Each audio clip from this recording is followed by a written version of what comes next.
Welcome, Kayla, to Deep Into Sleep podcast. Thank you. I'm so excited to talk to you today. Yeah, I'm very excited too. I know actually you have been diagnosed with some kind of sleep disorder and sounds like quite a journey. Do you want to share with us what that is and what that look like to you? Of course. So I was diagnosed with narcolepsy when I was around 12 years old. My symptoms started as soon as I went to all day school, so around 6 years old. And basically, I couldn't stay awake, even in like the subjects I really loved, like art class or PE. So it was obvious at a very young age that there was a problem with my sleep. Many people don't get diagnosed with narcolepsy until they are much older just because of the culture around sleep, that we see it as normal to feel exhausted. But I was lucky at such a young age, the doctors did see it as something serious to look into and to investigate. Wow, you were diagnosed at a very young age. And at that time, when I feel like preteens, teens are very sensitive about who they are, what they are capable of doing, about the peer relationship. Did that bring any pressure for you when you were diagnosed? Yes, it was definitely really tough socially, even, sleepovers and things that kids like to do. When I got home from school, all I really had energy for was sleep and sometimes even like skip dinner, just sleep till morning. So I missed out on a lot of like friendships and fun social things, I think.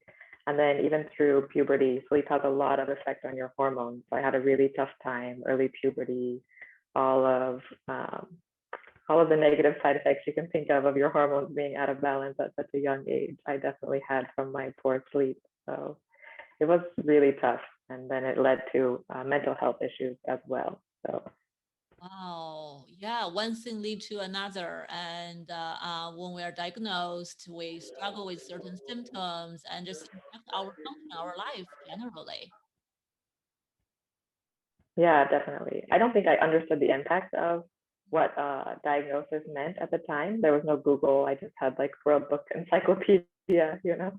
So I think it took me until maybe into my late teens, early 20s to really understand that it was something that I was going to have to figure out how to deal with long term. Wow.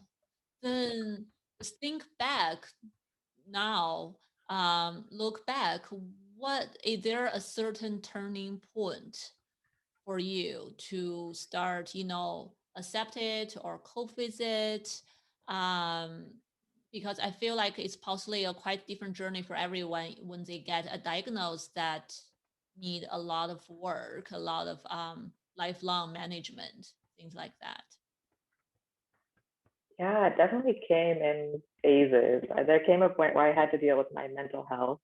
Um, and that was very clear because I had attempted suicide and I needed very intensive care after that. And then after I got my mental health under control, I had cluster headaches for a long time, like 6 months of pain and yeah, like severe migraine for 6 months.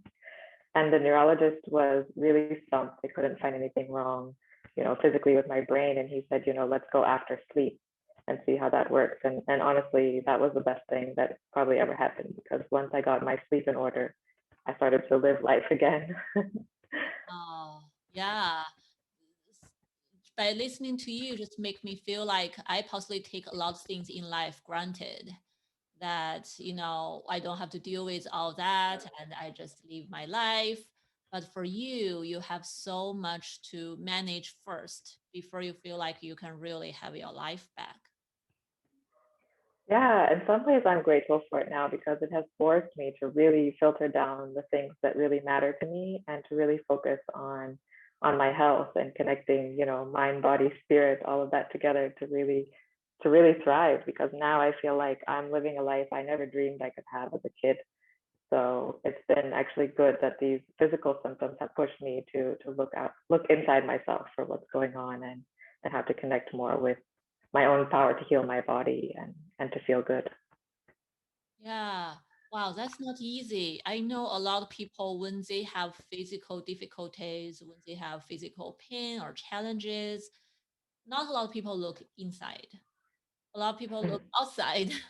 They're like, why me? Why this is not fair? Why other people's life look different than mine? What motivate you to look inside and to really sounds like transform from other people who are really suffering so much? Yeah, I definitely went through that phase. I mean, I spent many years trying every medication that was out there, just listening to everything my doctor said and feeling really down and low about life in general. And like just knowing that, well, believing that, as they said, as I grew older, my prognosis would only get worse and my memory would decrease and my cognitive function would get worse. And at some point, I was just like feeling, if that's my life sentence, then what's the point? What's the point? Why do I keep going? And luckily, I had my mental health was completely taken care of at that point, and I knew there had to be something more that I was here for, not just to feel sleepy and go to doctors all the time. So I'm not really sure. I found energy therapy like Reiki. This was kind of like the start of the door opening for me, I think. And then other types of energy therapy that help you deal with emotions you picked up as a young child and to process those emotions. Um, Got me more in touch with, I wouldn't say I was spiritual by any means, but I believed in the energy, the metaphysics of what was happening in my body. And it really like just kept taking layers of weight off of me as I went through these processes of therapy. And yeah, I think it was a long process, and having a life coach really changed my perception of good and bad, and this helped me challenge what society says is normal, just so I could start to feel like, oh, actually, I am a functioning member of society, even if I need a nap, or even if it doesn't look like everyone else's life might look like to me. Um, so yeah, just changing those perceptions and shifting my beliefs was really powerful. And that was just in the last 7, 8 years that I managed to do that. So it was a long journey from diagnosis to that. Yeah, definitely. Well, and changing perspective, I feel like that's extremely hard. A lot of my work I treat people with mental health, in addition to insomnia. I feel like a lot of times the work is to help people first be aware of their own perceptive, their own thoughts, and then how to help them shift it a little bit to be able to look at it from different angles. That's so hard. And how did you do that? Yeah, it's definitely much easier when you have a coach or a therapist or professional to kind of mirror back to you what you're saying. And somehow that kind of helps you pop out of your own perspective and see it from an outside perspective sometimes.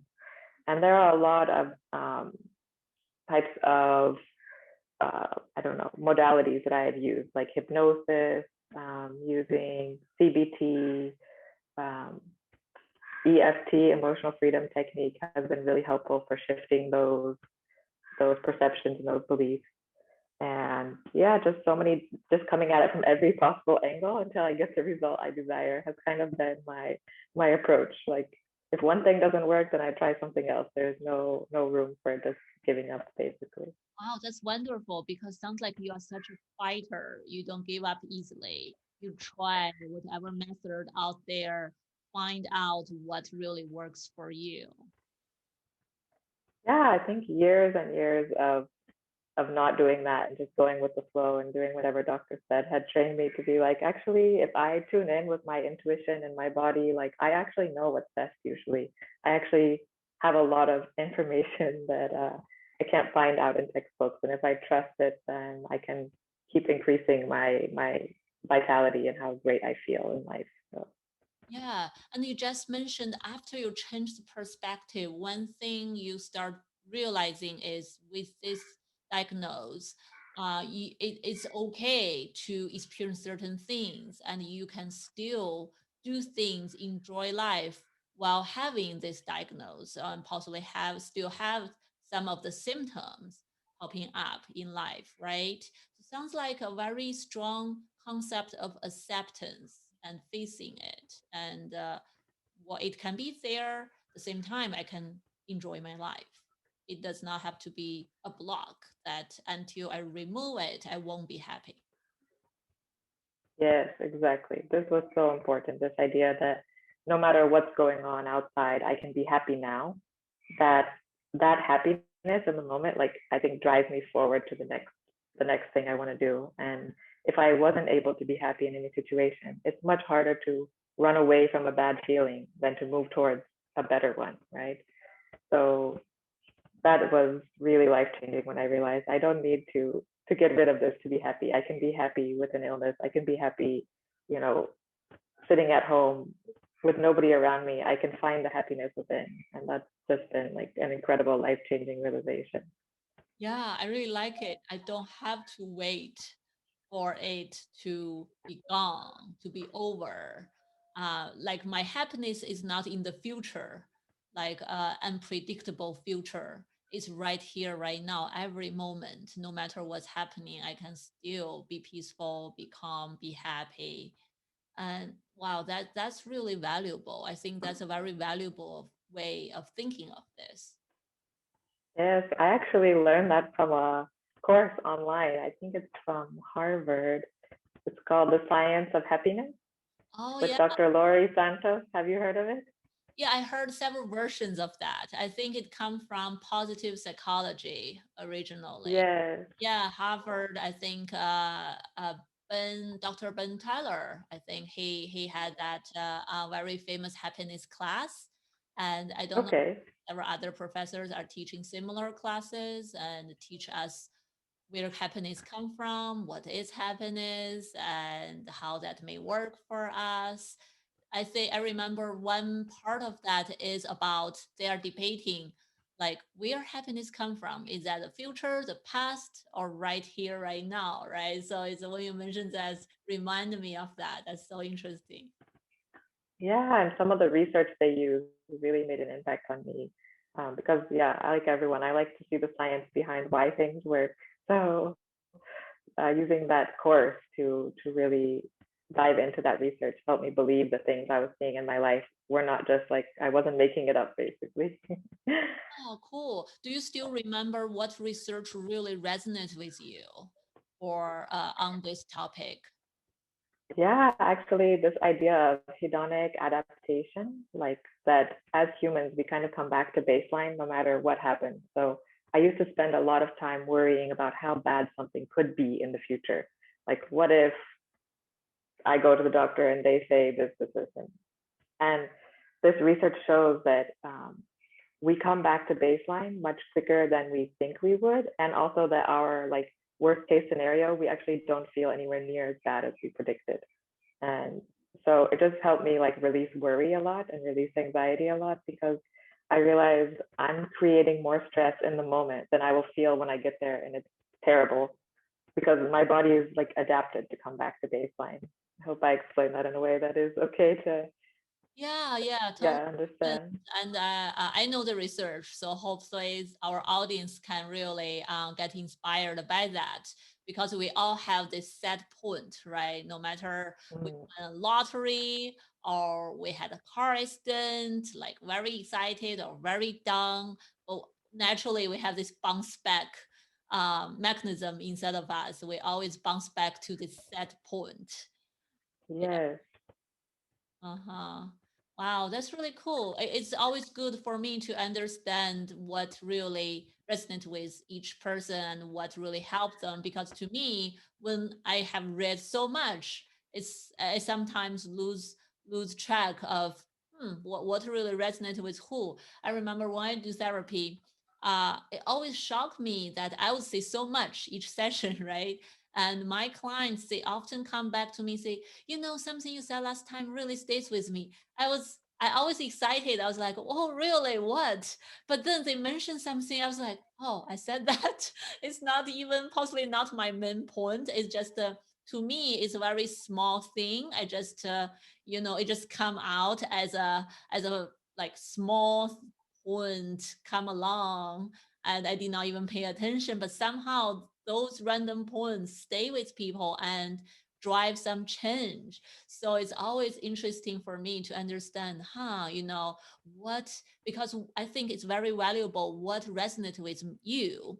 I think it possibly can really resonate with a lot of other people who are going through something similarly. Yeah, definitely. And I also tell that to people who are listening to a podcast or reading a book. Like, obviously, not all of it is going to resonate with you. Just look for the small things that make you think, oh, like that's me. I can do that. And try those things instead of trying the big thing that everyone else is doing. Like, what resonates with you is your body telling you, hey, this is what I need. So it's really powerful that when people can recognize that maybe the main point wasn't for me, but some of these other little things might help. And every 1% change builds up to better wellness, right? So it's Yeah, really that important. into your body and what your body needs. Really, only you know, right? Every single one of ourselves, we're so different. And I feel like you give me a new way of thinking because I interview a lot of doctors. A lot of time as a provider, we all think in a certain way. It's very standard. It's based on the book. It's like, oh, if you have this disorder, we know the evidence showing what are the treatment and whatever out there outside of the book and outside of the recommendation of treatment, we don't know, we cannot really recommend to the clients. But also we as providers, we get stuck. Some of the treatment just not work that well for certain people. Then what should we do? And sounds like you are following doctor's order, trying that, but additionally, you also tune in with your body, with your need, and try additional resources to help yourself. Yeah, definitely. I listen to your podcast and I read a lot from doctors to understand, how the brain works, how sleep works, to know as much as possible. And then I tune into like, what can I do that's, yeah, not medical. I don't use a lot of medical intervention anymore, partially because I travel so much. It would be impossible to maintain a doctor and a relationship with a neurologist. But also, I've just found that using natural remedies, using the science that research has provided, and then finding the natural remedies that go along with that has been really empowering for me to take control of my own treatment as well. Wow. So if our listeners, some people are going through similar situations, they may have diagnosed, they may not have exactly the same diagnosis as you, but they may just got diagnosed as something very difficult to manage, and they are still trying to explore, or have difficulties accept it. What do you have any suggestions based on your own experience? Do you want to say anything to them? Yeah, I think something that helped me a lot was just examining the idea behind how a diagnosis was created, right? Especially the diagnosis like narcolepsy that doesn't have just a test with a number that says, okay, your hemoglobin is under this number, you have anemia. It's not so cut and dry. So looking at that and then saying, if I look at my body as a whole instead of this diagnosis, how can I help some of these things that are going on? Because it's a big conglomerate of symptoms that then we're given a name, basically. And the doctors are trying to categorize you into these groups to help with treatment and all of these systems that are put in place in the medical field. But as patients, we don't have to do that to ourselves. We don't have to use that diagnosis to put ourselves in that box. We can still think outside the box and look at, how do I improve my ability to wake up in the morning to get to work, or how do I improve my ability to not have brain fog, and not thinking because I had this diagnosis I can't do that. Just think, how if I didn't have this diagnosis, what would be possible for me, and just really kind of, yeah, going broad term instead of only looking at treatments for my disorder, thinking how can I help my body function better, basically, if that makes sense. Oh, I like that a way of out of the box because if we really just focus on the diagnose, it's we narrowed ourselves, right? It's like a tunnel view. I can only see so much, and Mm. I would imagine it would be hard for people to look what other aspects in life for them to cope with, to live, to adjust, but also maybe like you mentioned, may miss some treatment options, maybe some or healing options, may not be medical treatment, but other options out there that we can do, but not for this diagnosis, but for generally what body needs. for other things Yeah, all exactly. together. Yes, and I think part of the issue is so many people fight for so many years to get a diagnosis because we want this validation that we are experiencing something real. We want to be understood. We want to connect with other people who feel how we feel. And it's useful in that medical situation to have that diagnosis. But once we take that on and if we make that our identity, it becomes really difficult to believe that, maybe going to get a massage might be helpful for my symptoms because it reduces my stress, which allows my medication to work better. Or, you don't, nobody says go get a massage for narcolepsy or go have a pedicure for narcolepsy. But for me, it actually, these are things that really can help to reduce my stress level, to bring those cortisol levels down. And it just allows your whole body to function better, regardless of what diagnosis you're looking at. Yeah. So, and that's also a big part of self care and what your body needs, and also what your mental health need, what make you feel comfortable, relaxed, happy. And when we feel more relaxed and happy, and it impacts all the other functions, no matter what the diagnosis. I really like that to encourage people think outside of the diagnose. It's not just about the diagnose. And I feel like for diagnose, I think people have reactions. Some people really like it. They think, oh, I finally know why. But I remember some of my other guests mentioned once they got the diagnosis of certain sleep disorders, first they feel great. And then when they realize the treatment is limited, they get more depressed, right? So, and other people, when they get diagnosed, they actually get very defensive, get very unhappy. They feel like they are labeled as something that they never thought of before, and they consider that diagnosis as very negative label. So I definitely see people react to it very differently. Yeah, we all have a different perspective and experience, so makes sense. We have a different reaction, but I think for all the reactions, it's good to examine our perspective and to realize we can just break out of that and say, okay, if I didn't have this word for what's going on, what would I do? And if I didn't believe it was, incurable, this word, I really hate this word because I think it brings so many people down. And yeah, I don't know if you have heard of Louise Hay. She did a lot of work with, emotional healing and inner child healing. Um, she's very popular in like the mindfulness community. And she says that, incurable is really only means that that particular condition cannot be cured by outer means at this time. So it's a cue to look inside.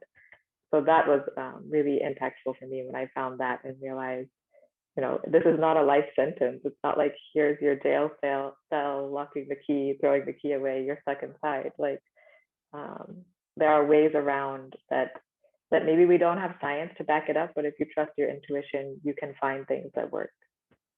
Right. Wow. Yeah, I'm really happy actually you are able to find things that inspire you and work for you. And I personally also believe healing is a much more complicated procedure.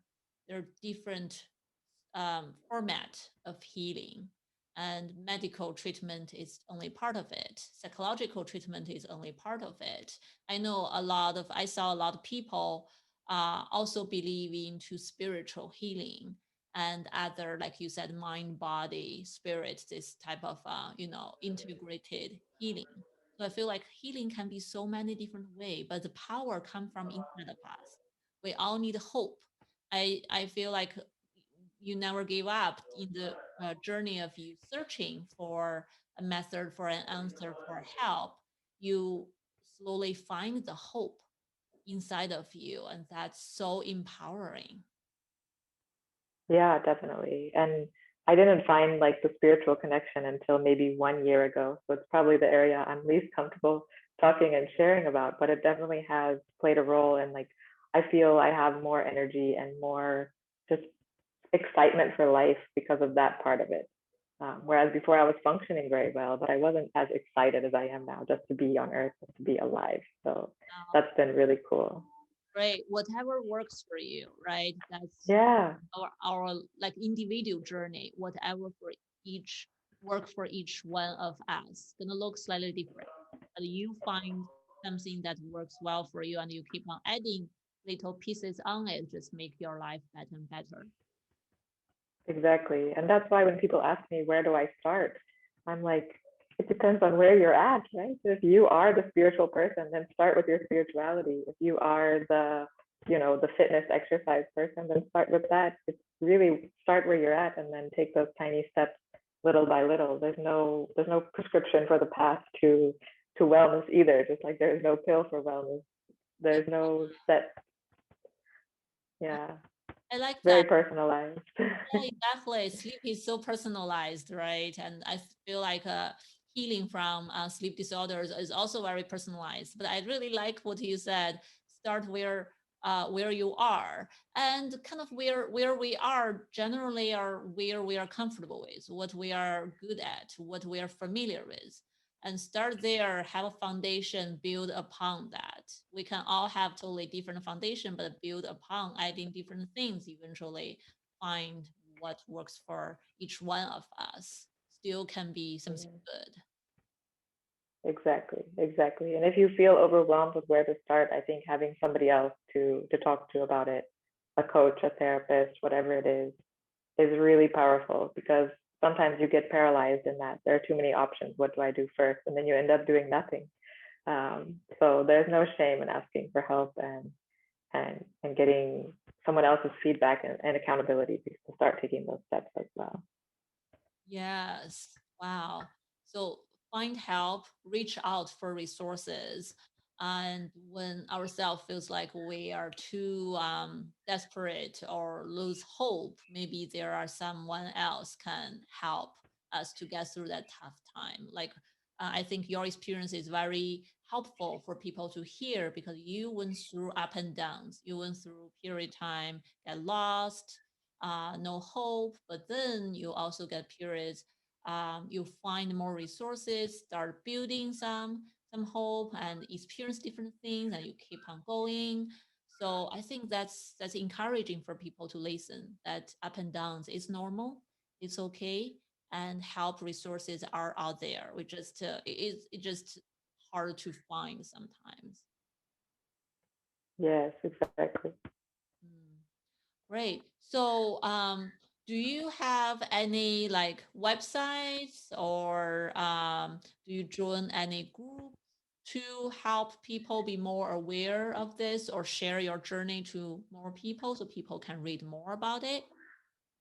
Yeah, absolutely. I have my website. It's just my name, KaylaMDouglas.com. And I have resources for narcolepsy and also just for life, like relaxation and mindfulness and these type of things. And then I also have my Instagram is where I'm found most, the same Kayla M. Douglas on Instagram. And I try to post some videos, inspire people, have discussions about alternative therapies that come up. Um, yeah, I was hosting some monthly groups. I'll hopefully get back to that in my after I adjust to my new time zone and figure out a good time. I'll be posting those as well. Yeah. Great. So if people follow your Instagram or go to your website, they will get the update of your events and things you post. Yeah, definitely. And feel free to reach out in DMs. I love talking to people about their sleep, about their habits, all of that good stuff. Yeah, that's wonderful. That's so inspiring. I really hope our listeners listen to your stories, gets really encouraged and start wanting to try more, not give up easily. And I always appreciate an angle from outside of the field, outside of as a provider, we have our own bias and our own limitations. It's always great to hear from your perspective, because you are the one experienced that and it can be very different. Yeah, absolutely. And I appreciate you taking the time to interview people with different perspectives. It's a really great resource. Your podcast has become one of my favorite resources to go to. Thank you. Yeah, I'm also learning. I'm learning from all the guests, no matter what their backgrounds are. I feel like I'm keep on learning from all of them different things, and hopefully, great. I always hope great information should be out to more people. Like your experience, it's so encouraging, and more people. I hope more people can hear it. to, if someone out there in some corner in the world can listen to that and get encouraged, get inspired, maybe change their life some way, somehow, that can be a beautiful thing. Yeah, thank you so much. I really appreciate this opportunity. Yeah, thank you also for coming to the podcast today. I will put all your information on your website to the show note. So people, when they listen to your podcast, to this episode, they will be able to directly link back to you. Wonderful. Thank you so much. Yeah, thank you.